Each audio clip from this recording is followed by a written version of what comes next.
Dear student, welcome to the next lecture of the nuclei. Last lecture में हमने chain reaction पढ़ा था या न्यूक्लियर फिजन चेन रिएक्शन।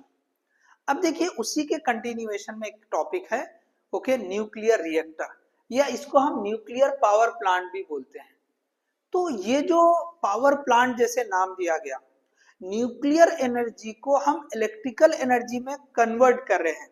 तो जो सिस्टम रिक्वायर्ड है न्यूक्लियर एनर्जी को इलेक्ट्रिकल एनर्जी में कन्वर्ट करने के लिए, उसी सिस्टम को हम कहते हैं न्यूक्लियर पावर प्लांट या फिर न्यूक्लियर रिएक्टर।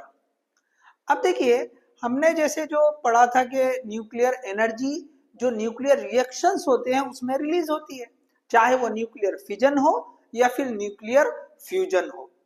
तो अब यहाँ पे इस रिएक्टर में ये जो हम रिएक्टर बता रहे हैं, this is we are having for fission. Okay, artificially जो फिजन कर रहे हैं हम, या हम जो है ये जो चेन रिएक्शन है, न्यूक्लियर फिजन का जो चेन रिएक्शन है, ये कंट्रोल वाला चेन रिएक्शन ये जो अचीव कर रहे हैं, तो इसको हम जो है इस न्यूक्लियर रिएक्टर में अचीव करते हैं, जिससे ये जो न्यूक्लियर एनर्जी बहुत जो इनॉर्मस अमाउंट पे रिलीज होती है, इसको हम कंट्रोल करते हुए, चेन रिएक्शन को कंट्रोल करते हुए हम इसको कंस्ट्रक्टिव पर्पस के लिए यूज कर सकते हैं। जैसे हमारे लिए डेली लाइफ में जो सबसे ज्यादा यूज होने वाली एनर्जी होती है, हम इलेक्ट्रिकल एनर्जी, मतलब जो फॉर्म होता है वो इलेक्ट्रिकल एनर्जी का होता है। तो इस न्यूक्लियर एनर्जी को इस सिस्टम के थ्रू या इस न्यूक्लियर पावर प्लांट के थ्रू हम इसको इलेक्ट्रिकल एनर्जी में कन्वर्ट करते हैं। तो सबसे पहले हम क्या करेंगे कि इस न्यूक्लियर पावर प्लांट में या इस न्यूक्लियर रिएक्टर में ये जो सिस्टम में अलग अलग पार्ट्स होते हैं, हम उसको पहले देखेंगे, फिर हम इस प्रोसेस को समझेंगे। देखिए सबसे पहले अगर देखें तो ये जो ब्लैक वाला ये जो आप देख रहे हैं, इसको हमने लिखा शील्डिंग। शील्डिंग मतलब ये पूरा कवर किया हुआ होता है। तो हमने जो फर्स्ट लेक्चर न्यूक्लियर फिजन का पढ़ा था, उसमें हमने ये समझा था कि ये जो न्यूक्लियर रिएक्शंस है, they are very harmful. Complex भी पढ़ा था हमने कि कॉम्प्लेक्स और एक्सपेंसिव होते हैं, साथ में हार्मफुल भी होते हैं। इनसे जो रेडिएशन निकलती है वो काफी डेंजरस होती है। तो ये रेडिएशन से बचाव के लिए यहाँ पे क्या होता है कि शील्डिंग की जाती है। इसके अंदर न्यूक्लियर रिएक्शन रहेंगे, तो ये जो है पूरी कवरिंग की जाती है, तो जिसको लिखा गया शील्डिंग। अब इसके अंदर देखिए ये एक चैम्बर बना हुआ है, इसको बोला जाता है फिजन चैम्बर। इसी चैम्बर में फिजन रिएक्शन होता है। इस चैम्बर में क्या होता है? फिजन रिएक्शन होते हैं, फिजन होता है यहीं पर। अब देखिए इस फिजन चैम्बर को अगर देखेंगे तो इसमें दो चीजें नजर आ रही है। एक जो है ये फ्यूल रॉड, ये जो ब्लैक वाले रॉड्स नजर आ रहे हैं, so this are the fuel rod. और दूसरा आपको ये पिंक कलर का जो हिस्सा नजर आ रहा है, उसको बोला जाता है मॉडरेटर। अब ये फ्यूल रॉड क्या है भाई? जो जिससे न्यूक्लियर फिजन हो रहा है। न्यूक्लियर फिजन जिससे हो रहा है, मतलब यहाँ पे न्यूक्लियर एनर्जी के लिए जो फ्यूल है, वो जो है उस फ्यूल के रॉड्स होते हैं। तो हमने जो पढ़ा है सिलेबस में, न्यूक्लियर फिजन का जो एग्जाम्पल दिया था वो यूरेनियम के थ्रू बताया था। एनसीईआरटी में जो इक्वेशंस बताए न्यूक्लियर रिएक्शन के, उसमें एग्जाम्पल किस एलिमेंट का लिया है? यूरेनियम का लिया है। तो यूरेनियम के अलावा भी जो दूसरे एलिमेंट्स होते हैं हेवी न्यूक्लियस वाले, जो न्यूक्लियर फिजन करते हैं, तो वो यहाँ पर हम उनका एग्जाम्पल भी ले सकते हैं। सो यहाँ पे मैं सिंपल वाला एग्जाम्पल अगर बोलूं तो हम लिखेंगे यूरेनियम, ये जो 92-235, ये जो यूरेनियम है जिसको हमने पढ़ा था कि फिजाइल है, हालांकि ये जो अवेलेबिलिटी के हिसाब से बहुत कम है, लेकिन इसी का फिजन होता है, इसी का फिजन होता है। तो ये जो है फ्यूल रॉड इस यूरेनियम के रहेंगे। यहाँ एग्जाम्पल के लिए हमने बोला ये यूरेनियम है। अब इसके बाद देखिए ये जो पिंक कलर का हिस्सा हमने बताया है, ये मॉडरेटर है। अब ये यूरेनियम जब इसका फिजन होता है, तो इसका फिजन किस वजह से होता है? जब एक न्यूट्रॉन इसको हिट करता है जो स्लो एनर्जी का होता है, वो जाके अंदर पूरी गड़बड़ कर देता है, जिससे ये जो न्यूक्लियर का जो यूरेनियम का जो न्यूक्लियस है वो दो हिस्सों में डिवाइड हो जाता है। ओके, उसका फिजन हो जाता है, साथ में 3 न्यूट्रॉन रिलीज होते हैं। तो हमने पढ़ा था कि जो 3 न्यूट्रॉन रिलीज होते हैं ये हाई एनर्जी वाले होते हैं। ये कैसे होते हैं? हाई एनर्जी वाले। जबकि इस यूरेनियम का जो फिजन होता है वो स्लो एनर्जी या कम एनर्जी वाले, सॉरी, कम एनर्जी वाले न्यूट्रॉन से होता है। लेकिन इससे मिलने वाले जो न्यूट्रॉन्स है वो हाई एनर्जी के, और यही न्यूट्रॉन आगे जो है फिजन करेंगे, जैसा चेन रिएक्शन कंटिन्यू होगा। तो लेकिन एनर्जी तो ज्यादा है, तो हमको इसकी एनर्जी या इसकी स्पीड को कम करना पड़ेगा। तो उसके लिए ये मॉडरेटर यूज होता है, जो क्या करेगा, इससे यहां से जो रिलीज हो रहे हैं न्यूट्रॉन उनकी एनर्जी को कम करेगा, ओके, या उनकी स्पीड को कम करेगा, तो काइनेटिक एनर्जी कम हो जाएगी। तो ये जो मॉडरेटर होते हैं, ये मॉडरेटर जनरली जो यूज होता है वो graphite as a moderator use होता है, या एक और मॉडरेटर जो कॉमनली यूज होता है वो होता है हेवी वाटर। हेवी वाटर जिसको आप D2O भी लिख सकते हैं, ओके, हेवी वाटर। तो ग्रेफाइट या हेवी वाटर जो है ये हाई एनर्जी वाले जो न्यूट्रॉन्स होते हैं उनकी एनर्जी को कम करने के लिए यूज होता है, या उसको स्लो डाउन करने के लिए होता है, ओके। तो मॉडरेटर का काम क्या है? जो हाई एनर्जी वाले जो न्यूट्रॉन्स है उनको स्लो कर देना। तो इसका पर्पस क्या है? To slow down, okay, to slow down the neutrons. जो रिलीज हो रहे हैं वो वाले न्यूट्रॉन्स को स्लो डाउन कर देना, ओके, उनकी स्पीड कम कर देना, ठीक है, उनकी एनर्जी को कम कर देना, ठीक है। तो ये इस पर्पस से ग्रेफाइट यूज होता है। चलिए इसके बाद देखो नेक्स्ट आगे बढ़ते हैं। शील्डिंग्स देख लिया हमने, फिजन चैम्बर देख लिया, न्यूक्लियर रॉड्स, और ये जो है मॉडरेटर भी देख लिया। अब और एक इंपॉर्टेंट चीज है कंट्रोल रॉड्स। कंट्रोल रॉड, जैसे वर्ड यूज किया कंट्रोल, तो ये जो रॉड्स है इसके थ्रू न्यूक्लियर फिजन को कंट्रोल किया जाता है, या जो चेन रिएक्शन है उसको कंट्रोल किया जाता है। तो ये जो न्यूक्लियर पावर प्लांट है ये कंट्रोल चेन रिएक्शन के ओके बेसिस पर काम करते हैं, ओके। इनमें जो फिजन होता है या जो चेन रिएक्शन होता है वो कैसा होता है? कंट्रोल होता है। तो वो जो कंट्रोल कर रहे हैं चेन रिएक्शन को, ये कंट्रोल रॉड्स ही कर रहे हैं। तो ये किस मटेरियल के होते हैं? देखो ये होते हैं कैडमियम मटेरियल के। किस मटेरियल के होते हैं? कैडमियम के होते हैं। तो कैडमियम एक ऐसा मटेरियल है जो न्यूट्रॉन को एब्जॉर्ब करता है। ये किस तरह का होता है? Okay, it absorbs the neutrons. Okay, क्या कर लेता है? न्यूट्रॉन को एब्जॉर्ब करने वाला मटेरियल है। तो अब यहां समझिए कि ये जो फिजन हो रहा है या चेन रिएक्शन हो रहा है, कंट्रोल कैसे हो रहा है। तो देखिए ये जो फ्यूल है, ओके, ये जो यूरेनियम है ये फिजन कर रहे हैं। फिजन करने से क्या हो रहा है? कंटिन्यूअसली न्यूट्रॉन जो है रिलीज होते जा रहे हैं, और जितने न्यूट्रॉन रिलीज हो रहे हैं फिर आगे और फिजन कर रहे हो, ओके। क्यों? तो हम उसकी स्पीड कम कर दे रहे, तो फिर से वो एबल होते हैं कि चेन रिएक्शन या जो न्यूक्लियर फिजन को कंटिन्यू करें, ओके।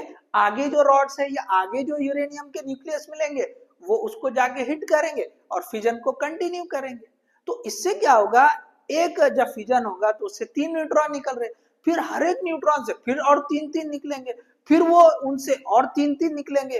तो हमें जो है ये जो चेन रिएक्शन है रैपिडली बढ़ता हुआ होगा।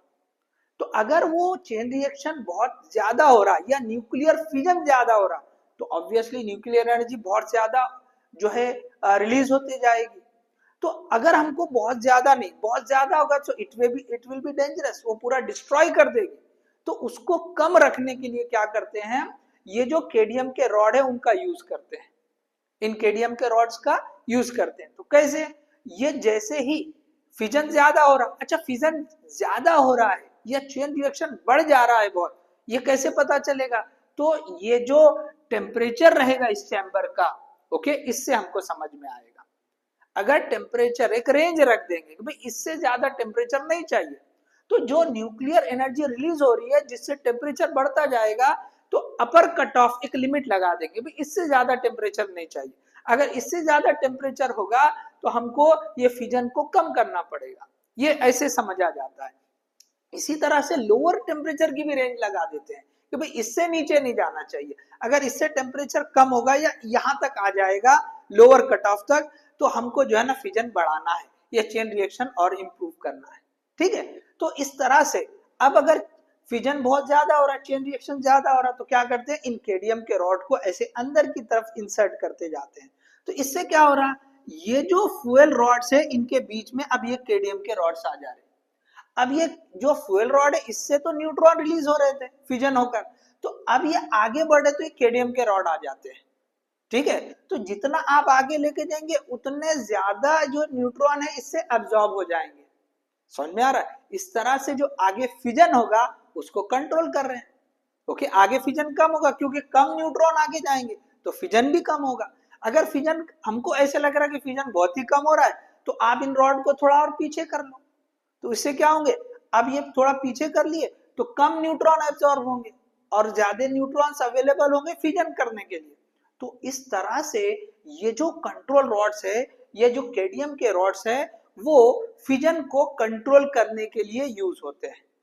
ठीक है, सबको क्लियर हो गया what is the use of this control rods और what is the use of this cadmium rods. ठीक है, सबको समझ में आ गया होगा। ओके, चलो, तो हमने जो है अब यहां तक का ये वाला जो पोर्शन है सब समझ गए। अब आगे देखिए, ये जो चैम्बर है और शील्ड है, ये जो शील्डिंग लगाई उसके बीच में ये जो व्हाइट वाला हिस्सा नजर आ रहा है, ओके, इसमें ये हैवी वाटर रख देते हैं। इसमें क्या रखा जाता है, हैवी वाटर, यहाँ हैवी वाटर फिल किया जाता है। ओके, अब देखिए ये चैम्बर में न्यूक्लियर फिजन हो रहा है, न्यूक्लियर एनर्जी रिलीज हो रही है जिससे टेम्परेचर बढ़ रहा है। तो ये चैम्बर तो ये हैवी वाटर में रखा है, तो इस हैवी वाटर का भी टेम्परेचर बढ़ेगा, जिसको एक्चुअली नाम दिया गया कूलेंट, उसको बोलते हैं कूलेंट। तो कूलेंट क्या यूज होता है, हैवी वाटर। ये जो कूलेंट है ये क्या यूज होता है, this is we are using heavy water. इसको आप लिखो यहाँ पे कि भाई ये क्या है, तो ये हैवी वाटर यूज होगा। ओके, जो हमने यहाँ लिखा है, तो ये जो व्हाइट वाला हिस्सा है ये क्या है, हैवी वाटर है। तो ये चैम्बर का टेम्परेचर बढ़ने से इस हैवी वाटर का भी टेम्परेचर बढ़ता है। अब ये वाटर जो है, हम कुछ इस तरह का मैकेनिज्म यहाँ रहता है कि वाटर ये जो है ना, यहाँ पे एक हीट एक्सचेंजर, ओके, ये जो बता रहे ये वाला जो बॉक्स है दिस इज हीट एक्सचेंजर, देखो यहाँ लिखा है दिस इज हीट एक्सचेंजर। अच्छा, इसमें क्या होता है, तो इसमें होता है वाटर, नॉर्मल वाटर।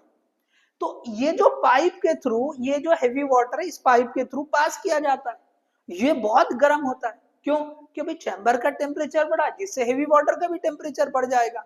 इससे जब ये हॉट हैवी वाटर जब यहाँ से पास होगा तो ये अपनी जो हीट है वो इस वाटर को ट्रांसफर करेगा, एक्सचेंज करेगा। ओके, तो क्या होगा, यहाँ पे से जाते वक्त वो ठंडा होते जाएगा। ओके, क्योंकि ये वाले वाटर से के बीच में से जा रहा है, तो यहाँ पे हीट एक्सचेंज होगी।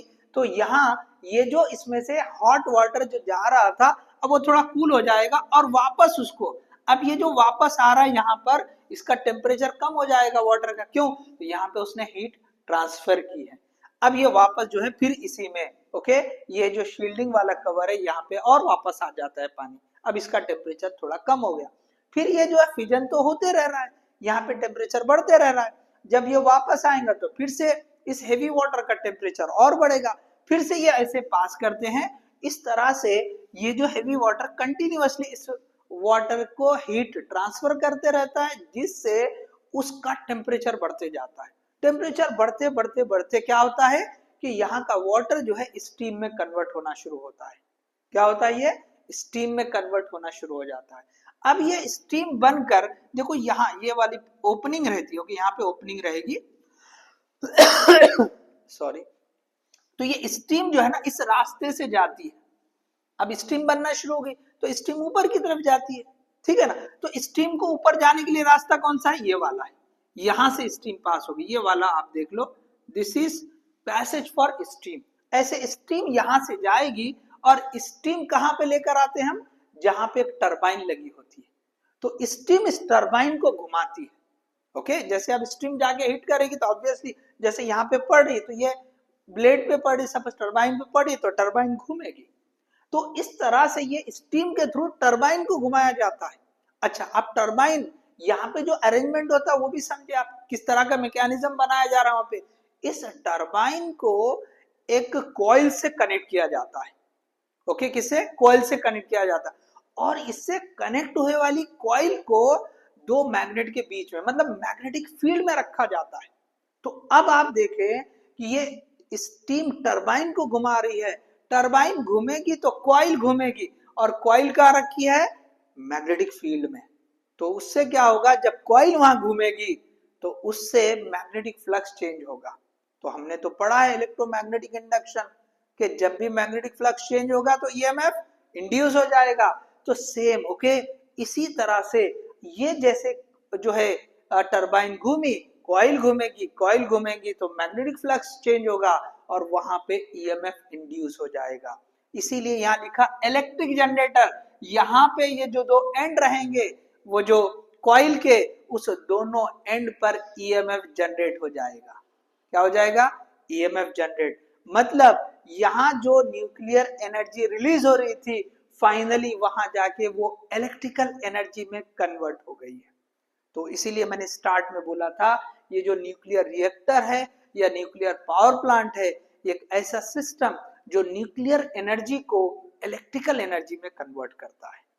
तो ये जो है प्रोसेस है, ओके, इस तरह का ये प्रोसेस है। ओके, हमने पहले क्या क्या होता है ये भी पढ़ लिया, ठीक है। अब देखिए यहाँ पे स्टीम, अभी थोड़ा सा हिस्सा बाकी है। अब ये स्टीम इधर वापस भी आने वाली है। अभी स्टीम जो है यहाँ से निकल के यहाँ तक तो आ गई। तो हमने देख लिया कि टरबाइन घूमी, कॉइल घूमी, कॉइल घूम रही है मैग्नेटिक फील्ड में, ईएमएफ वहां पे इंड्यूस हो गया, ठीक है। अब देखिए ये जो टरबाइन सॉरी स्टीम पास होके, ओके, ये आगे आ रही है, तो यहाँ पे होता है ये कंडेंसर। ओके, यहाँ पे होता है ये कंडेंसर। ओके, कंडेंसेशन होगा, यहाँ पे क्या होगा? कंडेंसेशन होगा।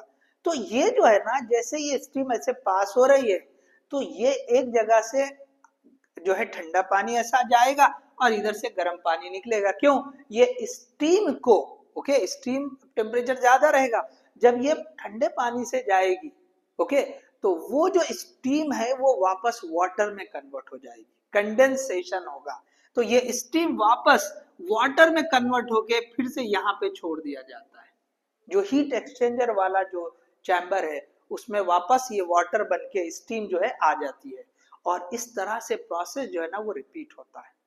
तो फिर से ऐसी होगा कि यहाँ पे ये हॉट वाटर जाएगा, यहाँ पे यहाँ के वाटर को स्टीम में कन्वर्ट करेगा, स्टीम ऐसा जाएगी, स्टीम वापस इस कंडेंसेशन, यहाँ से कंडेंसेशन होके वापस ये जो है वाटर में कन्वर्ट होके इसी चैम्बर में आ जाएगी।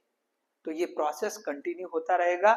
इस तरह से जो न्यूक्लियर एनर्जी जो है वो इलेक्ट्रिकल एनर्जी में कन्वर्ट की जाती है। सो ये जो है न्यूक्लियर जो पावर प्लांट है, ओके, ये हमने आज के सेशन में जो है कवर किया है। तो होप आपको ये सारी चीजें एकदम अच्छे से समझ में आ गई होगी। अगर फिर भी कुछ अगर डाउट रहेगा तो डेफिनेटली आप कमेंट करें, ओके। तो हम जो है उसके अकॉर्डिंग अगर कुछ बताना रहेगा तो डेफिनेटली एक्सप्लेन करेंगे, okay. So hope you understood. Thank you.